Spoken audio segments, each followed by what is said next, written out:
ಎಲ್ಲರಿಗೂ ನಮಸ್ಕಾರ. Welcome to our ಹೊಸ ಕ್ಲಾಸಸ್. ಎಲ್ಲರಿಗೂ ನಮ್ಮ ಈ ತರಗತಿಗೆ ಸ್ವಾಗತ ಸುಸ್ವಾಗತವನ್ನು ಕೋರುತ್ತಾ, ಇದು GPSTR 2026 ನೇಮಕಾತಿಗೆ ಸಂಬಂಧಪಟ್ಟಂತೆ 6ರಿಂದ 10ನೇ ತರಗತಿಯ ಪಠ್ಯ ಪುಸ್ತಕದ ವಿಶ್ಲೇಷಣೆಯನ್ನು ನಾವು ನೋಡ್ತಾ ಬಂದಿದ್ವಿ. ಇಲ್ಲಿವರೆಗೆ ಸುಮಾರು 8 ತರಗತಿಗಳು ಆಗಿವೆ.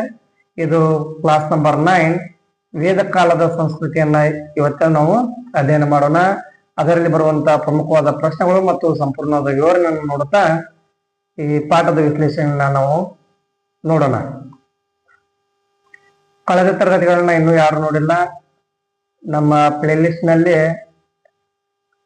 ಕಳೆದ ತರಗತಿಗಳನ್ನ ನಾವು ಅಲ್ಲಿ ಅಪ್ಲೋಡ್ ಮಾಡಿದ್ವಿ, ಹೋಗಿ ನೋಡಬಹುದು. ಈಗ ಪ್ರಶ್ನೆಗಳನ್ನ ನೋಡೋಣ. ಮೊದಲನೇ ಪ್ರಶ್ನೆ, ವೇದಗಳ ಸಂಸ್ಕೃತಿ ಮೊದಲು ಯಾವ ನದಿ ಬಯಲಿನಲ್ಲಿ ಕಂಡು ಬಂದಿದೆ? ವೇದಗಳ ಸಂಸ್ಕೃತಿ ಮೊದಲು ಯಾವ ನದಿ ಬಯಲಿನಲ್ಲಿ ಕಂಡು ಬಂದಿದೆ? ನಿಮ್ಗೆ ಈಗಾಗಲೇ ಉತ್ತರ ಗೊತ್ತಿದ್ದರೆ ಕಮೆಂಟ್ಗಳ ಮೂಲಕ ನಿಮ್ಮ ಉತ್ತರವನ್ನು ಕಳಿಸಿ. ಆಮೇಲೆ ಅದರ ಉತ್ತರ ಮತ್ತು ವಿವರನ್ನ ನೋಡಿ ಅಂತ ಹೇಳ್ತಾ ಉತ್ತರ ನೋಡೋಣ. ಉತ್ತರ ಸರಸ್ವತಿ ನದಿ. ಏನಾಗುತ್ತೆ ಅಂದ್ರೆ ಮಧ್ಯ ಏಷ್ಯಾ ಮೂಲದ ಆರ್ಯ ಜನಾಂಗ ಏನಾಗ್ತೈತೆ ಇವರ ಆಗಮನದಿಂದ ಭಾರತದಲ್ಲಿ ಒಂದು ಹೊಸ ಸಂಸ್ಕೃತಿ ಆರಂಭವಾಯ್ತು ಅಂತ ನಾವು ನೋಡ್ಬೋದು. ಅದನ್ನ ನಾವು ಏನಂತ ಕರಿತೀವಿ ಅಂದ್ರೆ ವೇದ ಕಾಲದ ಸಂಸ್ಕೃತಿ ಅಂತ ನಾವು ಕರಿತೀವಿ. ಯಾರ ಆಗಮನದಿಂದ? ಈ ಆರ್ಯ ಜನಾಂಗದ ಆಗಮನದಿಂದ ಒಂದು ಹೊಸ ಸಂಸ್ಕೃತಿ ಆರಂಭವಾಯ್ತು ನಮ್ಮ ಭಾರತದಲ್ಲಿ. ಅದನ್ನು ನಾವೇನಂತ ಕರಿತೀವಿ? ವೇದ ಕಾಲದ ಸಂಸ್ಕೃತಿ ಅಂತ ಕರಿತೀವಿ. ಈ ವೇದ ಕಾಲದ ಸಂಸ್ಕೃತಿ ಮೊದಲು ಆರಂಭವಾಗಿದ್ದೆಲ್ಲಂದ್ರ ಈ ಸರಸ್ವತಿ ನದಿ ಬಯಲಿನಲ್ಲಿ. ನಂತರ ಏನಾಯ್ತು, ಬರ್ಬರ್ತಾ ಗಂಗಾ ನದಿ ಬಯಲಿನಲ್ಲಿ ತಲೆ ಎತ್ತಿತು ಅಂತ ನಾವಲ್ಲಿ ನೋಡಬಹುದು. ಅಂದ್ರೆ ವೇದ ಕಾಲ ಅಂದ್ರೆ ಏನು ಅಂದ್ರೆ ವೇದ ಸಾಹಿತ್ಯ ರೂಪುಗೊಂಡಂತ ಕಾಲವನ್ನ ನಾವೇನ ಕರಿತೀವಿ? ವೇದ ಕಾಲ ಅಂತ ನಾವು ನೋಡ್ತೀವಿ. ಮಧ್ಯ ಏಷ್ಯಾ ಮೂಲದಿಂದ ಬಂದಂತ ಈ ಆರ್ಯ ಜನಾಂಗ ಪ್ರಶ್ನೆ ಆಗ್ಬೋದು. ಇಲ್ಲಿ ಆರ್ಯ ಜನಾಂಗ ಎಲ್ಲಿಂದ ಭಾರತಕ್ಕೆ ಬಂದರು ಅಂತ ಕೇಳ್ಬೋದು. ಇಲ್ಲಿ ಮಧ್ಯ ಏಷ್ಯಾದಿಂದ. ಅದೇ ರೀತಿ ಸರಸ್ವತಿ ನದಿ ಬಯಲಿನಲ್ಲಿ ಏನಾಯ್ತು? ವೇದ ಕಾಲದ ಸಂಸ್ಕೃತಿ ಮೊದಲು ಆರಂಭವಾಯಿತು, ನಂತರ ಗಂಗಾ ನದಿ ಬಯಲಿನಲ್ಲಿ ರೂಪುಗೊಂಡಿತ್ತು ಅಂತ ನಾವು ನೋಡ್ಬೋದು. ನೆಕ್ಸ್ಟ್ 2ನೇ ಪ್ರಶ್ನೆ ನೋಡೋಣ. 2ನೇ ಪ್ರಶ್ನೆ, ವೇದ ಎಂದರೇನು? ವೇದ ಕಾಲದ ಸಂಸ್ಕೃತಿ ಆರ್ಯ ಜನಾಂಗದಿಂದ ಬಂದ್ರೆ ಹಾಗಿದ್ರೆ ವೇದ ಎಂದರೇನು? ಇದರ ಉತ್ತರವನ್ನು ನೋಡೋಣ. ಉತ್ತರ, ವೇದ ಅಂದರೆ ಜ್ಞಾನ ಎಂಬ ಅರ್ಥವನ್ನ ಇಲ್ಲಿ ನೀಡ್ತೈತಿ. ವೇದ ಅಂದರೆ ಜ್ಞಾನ. ವೇದದಲ್ಲಿ ಸುಮಾರು ಎಷ್ಟು ವೇದಗಳನ್ನು ನೋಡ್ತೀವಿ? 4 ವೇದಗಳನ್ನು ನಾವಿಲ್ಲಿ ನೋಡ್ತೀವಿ. ಯಾವ್ಯಾವ 4 ವೇದಗಳು ಅಂತ ನೋಡೋದಾದ್ರೆ ಋಗ್ವೇದ, ಯಜುರ್ವೇದ, ಸಾಮವೇದ ಮತ್ತು ಅಥರ್ವಣ ವೇದ. ಈ ಯಜುರ್ವೇದ ಯಜ್ಞ ಯಾಗಾದಿಗಳ ಬಗ್ಗೆ ನಮ್ಗೆ ಏನ್ ಮಾಡ್ತೈತಿ? ತಿಳಿಸಿಕೊಡುತ್ತದೆ. ಯಜ್ಞ ಯಾಗಗಳ ಬಗ್ಗೆ ಯಾವ ವೇದ ತಿಳಿಸಿಕೊಡ್ತದೆ ಕೇಳಿದ್ರೆ ಅದು ಯಜುರ್ವೇದ. ಸಾಮವೇದ ಸಂಗೀತದ ಬಗ್ಗೆ ಉಲ್ಲೇಖವಿದೆ. ಅಥರ್ವಣ ವೇದದಲ್ಲಿ ಮಾಟ ಮಂತ್ರಗಳ ಬಗ್ಗೆ ನಮಗೆ ತಿಳಿಸಿಕೊಡುತ್ತದೆ. ಈ 4 ವೇದದಲ್ಲಿ ಅತ್ಯಂತ ಪ್ರಾಚೀನವಾದಂತ ವೇದ ಯಾವ್ದು ಕೇಳಿದ್ರೆ ಅದು ಋಗ್ವೇದ. ಈ ಸಂಸ್ಕೃತ ಭಾಷೆಯಲ್ಲಿರುವಂತ ಈ ವೇದಗಳು ಮೊದಲು ಏನು ಅಂದ್ರೆ ಸಾವಿರಾರು ವರ್ಷಗಳ ನಂತರ ಸಾವಿರಾರು ವರ್ಷಗಳಲ್ಲಿ ಮೌಖಿಕವಾಗಿದ್ದು, ಆಮೇಲೆ ಬರ್ತಾ ಏನಾಯ್ತು ಲಿಖಿತ ರೂಪದಲ್ಲಿ ಕಾಣಬಹುದು ಅಂತ ನಾವು ನೋಡ್ತೀವಿ. ಈ ಋಗ್ವೇದದಲ್ಲಿ ಅತಿ ಹೆಚ್ಚು ಬಾರಿ ಉಲ್ಲೇಖಗೊಂಡಿರುವಂತ ನದಿ ಯಾವ್ದು ಕೇಳಿದ್ರೆ ಅದು ಸರಸ್ವತಿ ನದಿ. ಪ್ರಸ್ತುತ ರಾಜಸ್ಥಾನದ ಥಾರ್ ಮರುಭೂಮಿಯಲ್ಲಿ ಕಣ್ಮರೆಯಾಗಿರುವಂತ ಗಗ್ಗರ್ ಹಕ್ರಾ ನದಿಯೇ ಈ ಪ್ರಾಚೀನವಾದಂತ ಸರಸ್ವತಿ ನದಿ. ಈಗ ಸರಸ್ವತಿ ನದಿ ಇಲ್ಲ, ಅದು ಕಣ್ಮರೆಯಾಗಿದೆ ಅಂತ ಹೇಳ್ತಾರೆ. ಮತ್ತೆ ಅಫ್ಘಾನಿಸ್ತಾನದಲ್ಲಿ ಹರಿಯುವಂತ ಹೆಲ್ಮಂಡ್ ನದಿಯೇ ಅತ್ಯಂತ ಪ್ರಾಚೀನವಾದಂತಹ ಸರಸ್ವತಿ ನದಿ ಎಂಬ ಅಭಿಪ್ರಾಯವೂ ಇದೆ ಅಂತ ಇಲ್ಲಿ ಹೇಳ್ತಾರೆ. ಒಂದು ಕಡೆ ಗಗ್ಗರ್ ಹಕ್ರಾ ನದಿಯೇ ಸರಸ್ವತಿ ನದಿ ಅಂತ ಕರೆದ್ರೆ, ಇನ್ನು ಅಫ್ಘಾನಿಸ್ತಾನದಲ್ಲಿ ಹರಿಯುವಂತ ಹೆಲ್ಮಂಡ್ ನದಿಯೇ ಸರಸ್ವತಿ ನದಿ ಅಂತ ಅಭಿಪ್ರಾಯವನ್ನ ನಮ್ಮ ಇತಿಹಾಸಕಾರರು ಪಟ್ಟಿದ್ದಾರೆ. ಇದು 2ನೇ ಪ್ರಶ್ನೆ. ಇಲ್ಲಿ ನಿಮ್ಗೆ ಅರ್ಥ ಆಯ್ತಂತ ಅನ್ಕೋತೀನಿ. ನೆಕ್ಸ್ಟ್ 3ನೇ ಪ್ರಶ್ನೆ ನೋಡೋಣ. 3ನೇ ಪ್ರಶ್ನೆ, ಋಗ್ವೇದ ಕಾಲವನ್ನ ಏನೆಂದು ಕರೆಯಲಾಗುತ್ತದೆ? ಋಗ್ವೇದದ ಕಾಲವನ್ನ ಏನೆಂದು ಕರೆಯಲಾಗುತ್ತದೆ? ಉತ್ತರ ಗೊತ್ತಿದ್ದರೆ ಕಮೆಂಟ್ಗಳ ಮೂಲಕ ತಿಳಿಸಿ. ಉತ್ತರವನ್ನು ನೋಡೋಣ. ಉತ್ತರ ಪೂರ್ವ ವೇದ ಕಾಲ. ಇಲ್ಲಿ ಋಗ್ವೇದದಲ್ಲಿ ಅಥವಾ ವೇದಗಳಲ್ಲಿ ಎರಡು ರೀತಿಯ ವೇದಗಳನ್ನ ನಾವು ನೋಡ್ತೀವಿ. ಒಂದು ಪೂರ್ವ ವೇದ ಕಾಲ, ನಂತರ ಏನ್ ಮಾಡ್ತೀವಿ ಉತ್ತರ ವೇದ ಕಾಲ. ಈ ಋಗ್ವೇದವನ್ನ ಪೂರ್ವ ವೇದ ಕಾಲ ಅಂತ ಕರೆದ್ರೆ, ನಂತರದ 3 ವೇದಗಳ ಕಾಲವನ್ನ ಏನಂತ ಕರಿತೀವಿ ಅಂದ್ರೆ ಅವು ಉತ್ತರ ವೇದ ಕಾಲ ಅಂತ ನಾವು ಇಲ್ಲಿ ಕರಿತೀವಿ. ಆರ್ಯರ ಕಾಲದಲ್ಲಿ 4 ವೇದಗಳು ಕಂಡು ಬರ್ತವೆ. ಅವುಗಳ ಸಂಬಂಧಿಸಿದಂತೆ ಅವುಗಳಿಗೆ ಸಂಬಂಧಿಸಿದಂತೆ ಸಾಹಿತ್ಯವು ಕೂಡ ಏನಾಗೈತಿ ರಚನೆ ಆಗೈತಿ ಅಂತ ನಾವಿಲ್ಲಿ ನೋಡಬಹುದು. ಅಂದ್ರೆ ಸಾಹಿತ್ಯ ಆಧಾರ ಅಂದ್ರೆ ಇಲ್ಲಿ ವೇದಗಳ ಕಾಲದ ಇತಿಹಾಸವನ್ನ ತಿಳಿಯಲು ವೈದಿಕ ಸಾಹಿತ್ಯವೇ ಏನಂತ ಕರಿತೀವಿ ನಾವು ಇಲ್ಲಿ ಆಧಾರ ಅಂತ ಕರಿತೀವಿ. ವೇದಗಳು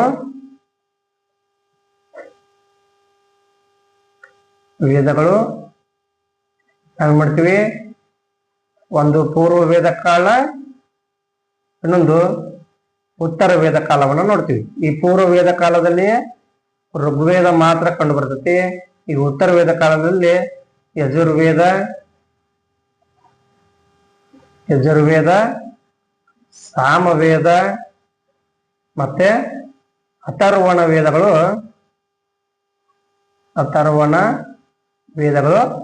ಇಲ್ಲಿ ಕಂಡು ಬರ್ತವೆ. ನೆಕ್ಸ್ಟ್ 4ನೇ ಪ್ರಶ್ನೆ, ಪೂರ್ವ ವೇದ ಕಾಲದಲ್ಲಿ ಸಮಾಜದ ಮೂಲ ಘಟಕ ಯಾವುದಾಗಿತ್ತು? ಈಗ ನಾವು ಪೂರ್ವ ವೇದ ಕಾಲ ಉತ್ತರ ವೇದ ಕಾಲವನ್ನು ನೋಡಿದ್ವಲ್ಲ, ಅದರಲ್ಲಿ ಪೂರ್ವ ವೇದ ಕಾಲದಲ್ಲಿ ಸಮಾಜದ ಮೂಲ ಘಟಕ ಯಾವುದಾಗಿತ್ತು ಎಂಬ ಪ್ರಶ್ನೆ ಇದೆ. ಉತ್ತರ ನೋಡೋಣ. ಉತ್ತರ ಕುಟುಂಬ.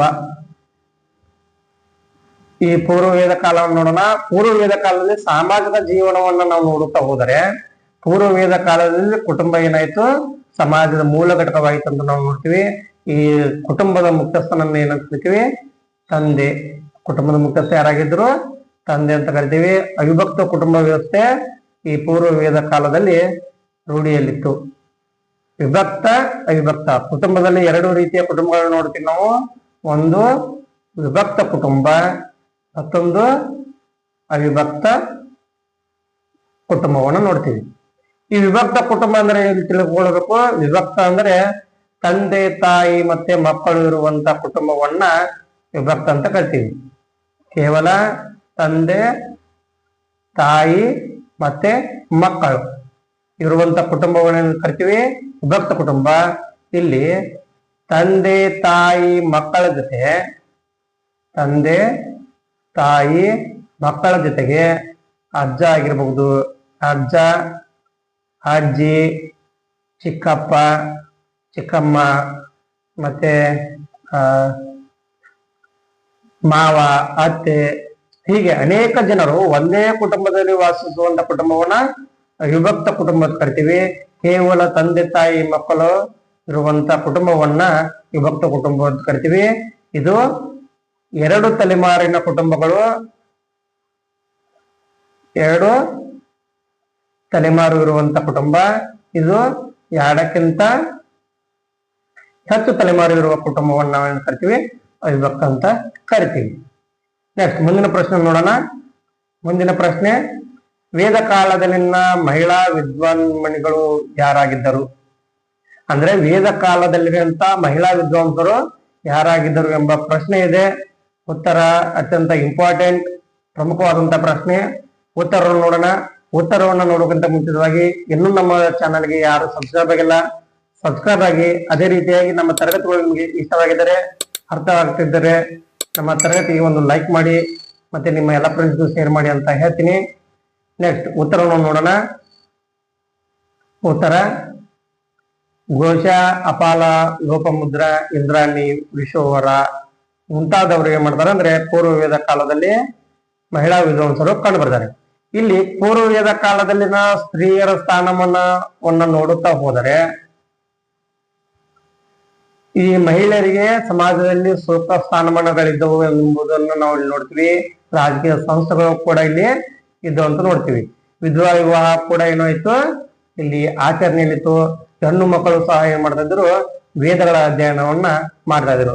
ಇದರಲ್ಲಿ ಇದನ್ನ ಮಹಿಳಾ ವಿದ್ವಾಂಸರು ಯಾರ್ಯಾರಾಗಿದ್ದಾರೆ ಅಂದ್ರೆ ಇಲ್ಲಿ ಘೋಷ, ಅಪಾಲ, ಲೋಪಮುದ್ರ, ಇಂದ್ರಾಣಿ, ವಿಶ್ವವರ ಮುಂತಾದವರು ಏನಾಗಿದ್ರು ಅಂದ್ರೆ ವೇದ ಕಾಲದ ಮಹಿಳಾ ವಿದ್ವಾನ್ಮಣಿಗಳು ಆಗಿದ್ದರು ಎಂಬುದು ಇಲ್ಲಿ ನೋಡ್ತೀವಿ.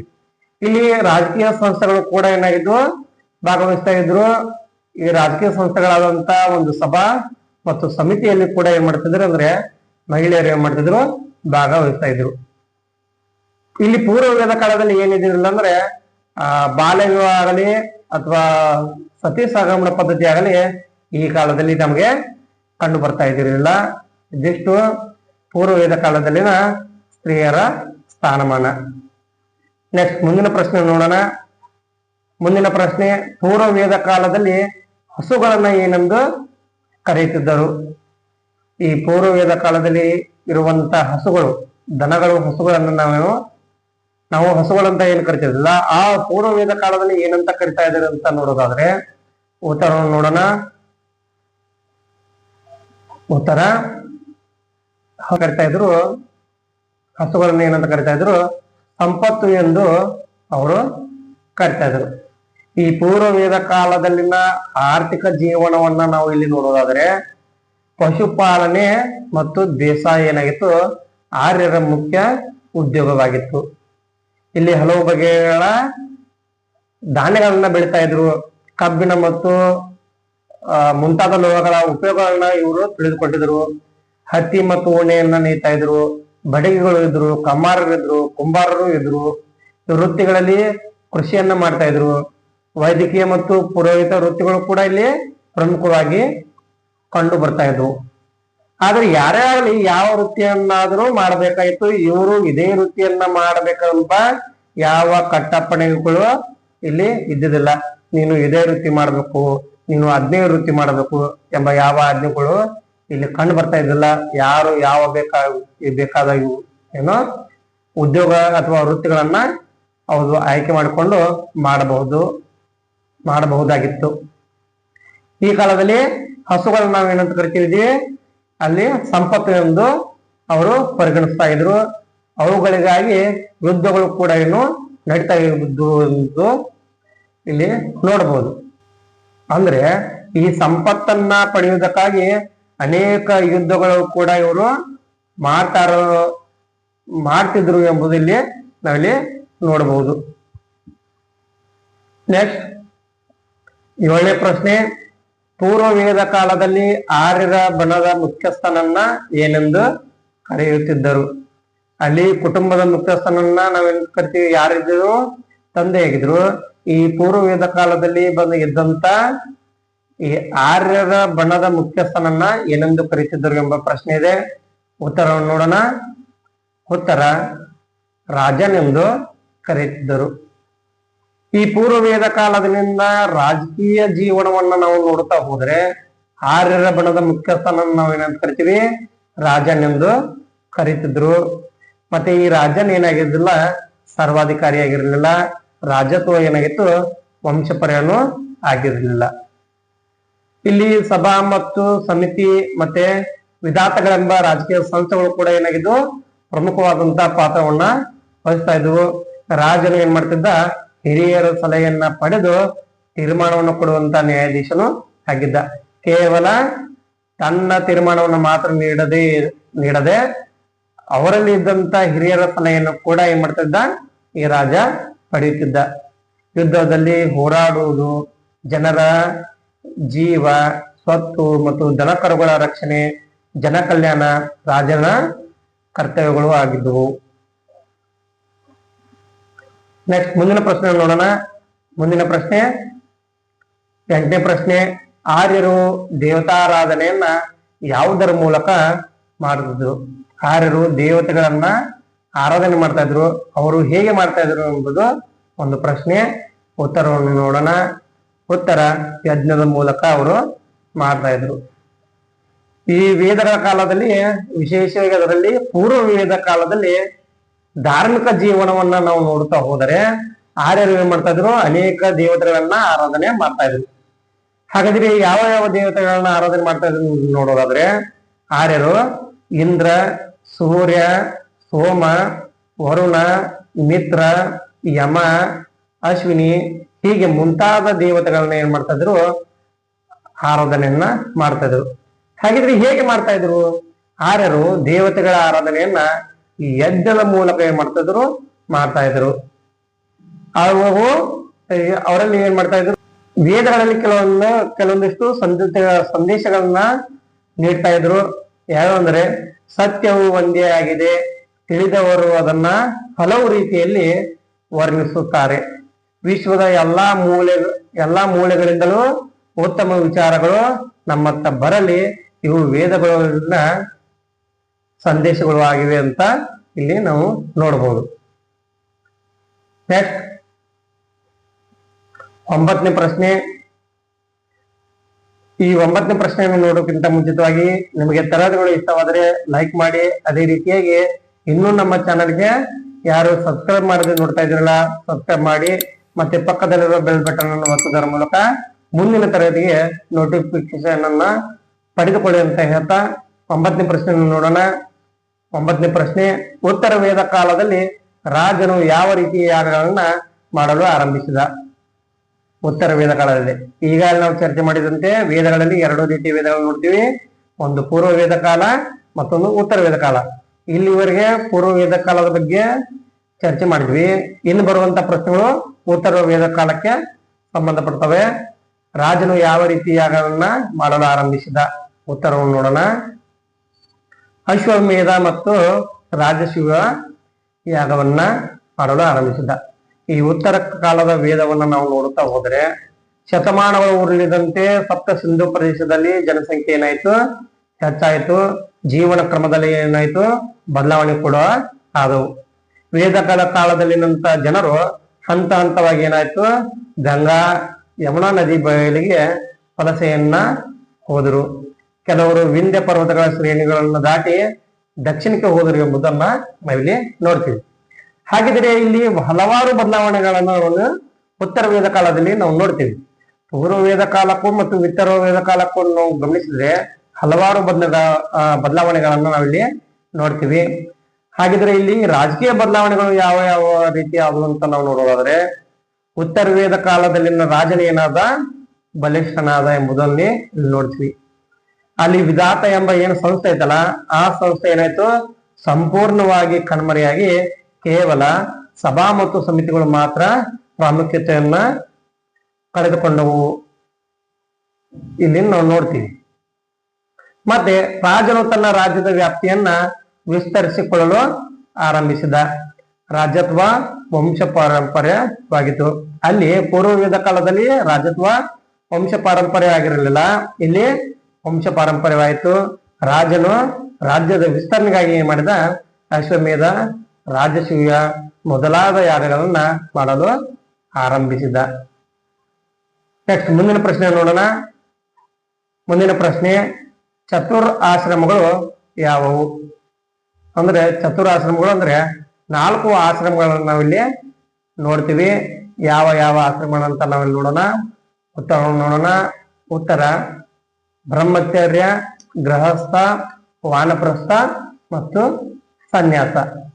ಇಲ್ಲಿ ಸಾಮಾಜಿಕ ಬದಲಾವಣೆಯನ್ನು ನಾವು ನೋಡ್ತಾ ಹೋದ್ರೆ ಉತ್ತರ ವೇದಗಳ ಕಾಲದಲ್ಲಿ ಗೋತ್ರ ಪದ್ಧತಿ ಏನಾಯ್ತು? ಆರಂಭವಾಯಿತು. ಇಲ್ಲಿ ಬ್ರಹ್ಮಚರ್ಯ ಆಗಿರ್ಬೋದು, ಗೃಹಸ್ಥ, ವಾನಪ್ರಸ್ಥ, ಸನ್ಯಾಸ ಎಂಬ 4 ವರ್ಗಗಳ ಆಶ್ರಮಗಳು ಅಂದ್ರೆ ಚತುರಾಶ್ರಮಗಳ ವ್ಯವಸ್ಥೆ ಆರಂಭವಾಯಿತು. ಸ್ತ್ರೀಯರ ಸ್ಥಾನಮಾನ ಏನಾಯ್ತು? ಭಾರಿ ಕುಸಿತ ಉಂಟಾಯ್ತು ಅಂತ ಈಗ ನೋಡ್ತೀನಿ. ಪೂರ್ವ ವೇದ ಕಾಲದಲ್ಲಿ ಸ್ತ್ರೀಯರ ಸ್ಥಾನಮಾನ ಉನ್ನತ ಮಟ್ಟದಲ್ಲಿ ಇದ್ರೆ ಈ ಉತ್ತರ ವೇದ ಕಾಲದಲ್ಲಿ ಸ್ತ್ರೀಯರ ಸ್ಥಾನಮಾನ ಏನಾಯ್ತು? ಸ್ವಲ್ಪ ಕೆಳಮಟ್ಟಕ್ಕೆ ಬಂತಂತ ನಾವು ನೋಡ್ತೀವಿ. ಸ್ತ್ರೀಯರು ಏನಾದ್ರು ಶಿಕ್ಷಣದಿಂದ ವಂಚಿತರಾದರು. ಪೂರ್ವ ವೇದ ಕಾಲದಲ್ಲಿ ವೀಶುವರ, ಘೋಷ, ಅಪಾಲ ಮುಂತಾದವರು ಏನಾದ್ರು ಶಿಕ್ಷಣದಲ್ಲಿ ಮಹಿಳಾ ವಿದ್ವಾಂಸರು ಆಗಿದ್ರೆ, ಈ ಉತ್ತರ ವೇದ ಕಾಲದಲ್ಲಿ ಶಿಕ್ಷಣದಿಂದ ಅನೇಕ ಸ್ತ್ರೀಯರೇನಾದ್ರು ವಂಚಿತರಾದರು ಎಂಬುದನ್ನ ಇಲ್ಲಿ ನಾವು ನೋಡ್ತೀವಿ. ರಾಜಕೀಯ ಸಂಸ್ಥೆಗಳಿಂದ ದೂರವಾದರು. ಮತ್ತೆ ಇಲ್ಲಿ 4 ರೀತಿಯ ವರ್ಣ ವ್ಯವಸ್ಥೆಯನ್ನು ನಾವು ಕೂಡ ನೋಡ್ತೀವಿ. ಯಾವಂದ್ರೆ ಬ್ರಾಹ್ಮಣ, ಕ್ಷತ್ರಿಯ, ವೈಶ್ಯ, ಶೂದ್ರ ಎಂಬ 4 ವರ್ಗಗಳ ವರ್ಣ ವ್ಯವಸ್ಥೆಯನ್ನು ಕೂಡ ಇಲ್ಲಿ ನಾವು ನೋಡ್ತೀವಿ. ಸತಿ ಸಹಗಮನ ಪದ್ಧತಿ ಆಗಿರ್ಬೋದು, ಬಾಲ್ಯ ವಿವಾಹ ಪದ್ಧತಿ ಆಗಿರ್ಬೋದು ಈ ಕಾಲದಲ್ಲಿ ಆರಂಭವಾದವು.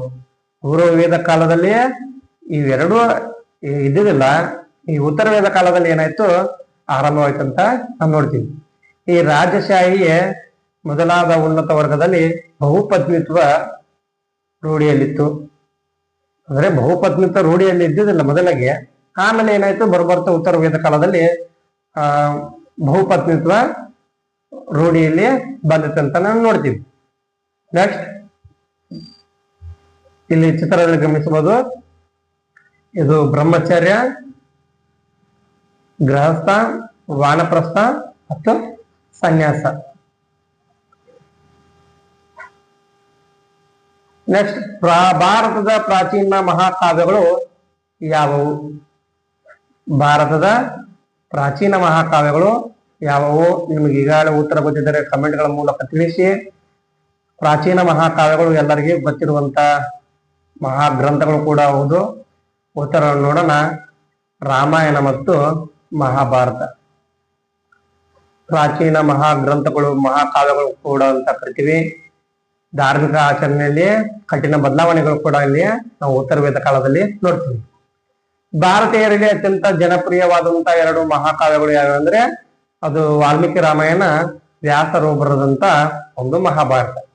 ಈ ಮಹಾಕಾವ್ಯಗಳು ಸಾವಿರಾರು ವರ್ಷಗಳ ಕಾಲ ಭಾರತೀಯರ ಜನಜೀವನ, ಸಾಹಿತ್ಯ, ಕಲೆಗಳನ್ನ ರೂಪಿಸಿವೆ ಅಂತ ನಾವಿಲ್ಲಿ ನಾವು ನೋಡಬಹುದು.